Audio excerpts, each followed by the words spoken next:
In this video, I'll talk about min and max functions in SQL. Okay, so as cleared by the name, min and max functions are used to find out the min and max values from the table columns. Okay, so here to illustrate you the min and max functions, I have opened the salaries table. Okay, in this salaries table, we have employee number, salary, from date and to date. Okay, that means for each and every employee, we have a record. Rather, for each and every employee, we have multiple records because the salary of employees usually changed every year, right? So here you can see the salary of employee 10001 from 86 to 87, and then 87 to 88, then 88 to 89. So that means whatever company this record belongs to, that company revises the salary of the employees every year. Okay, so here I am interested in finding out the minimum and maximum salaries. So for that, I can make use of the SQL min and max functions. So I'll just go to SQL editor. And here I will write the query select and then max for maximum. Okay, select max of salary, then the name of the column for which I want to find out the maximum. Select max of salary from salaries. That's it. This is the query, and using this we'll be able to find out the maximum value of the salary in the table. So I'll just run this query by clicking on the go button. And you can see the maximum salary is 158,220. Okay. And similarly, we can also find the minimum salary. I'll just edit the existing query, and here instead of max, I'll just add min, M-I-N. So this way I can find the minimum salary. So you can see the minimum salary is 38,623.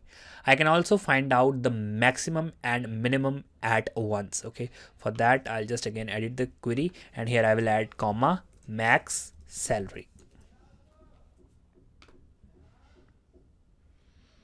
Here you can see the minimum salary is this much and maximum salary is this much.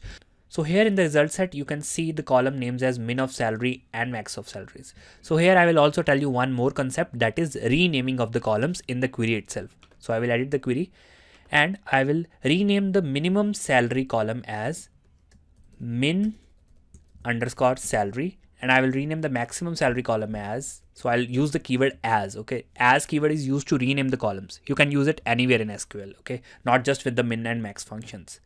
So here I will write max underscore salary. That's it. I will run this query. And here you can see the names of the minimum salary and the maximum salary columns are changed as we have defined using the as keyword in the SQL query. Okay, now I'll go back to the employees table.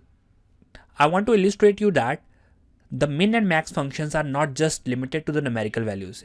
As you know, salary is a numerical value, so that's why we were applying the min and max functions on them. But you can also apply min and max functions on the data types like dates. Okay, so let's say I want to know that which employee was hired at the latest date. Okay, so last hired employee from this database, that's what I want to find out, and I can use max function for that. So I'll edit the query, select max of hire date from employees. Okay, so I'll just run this query.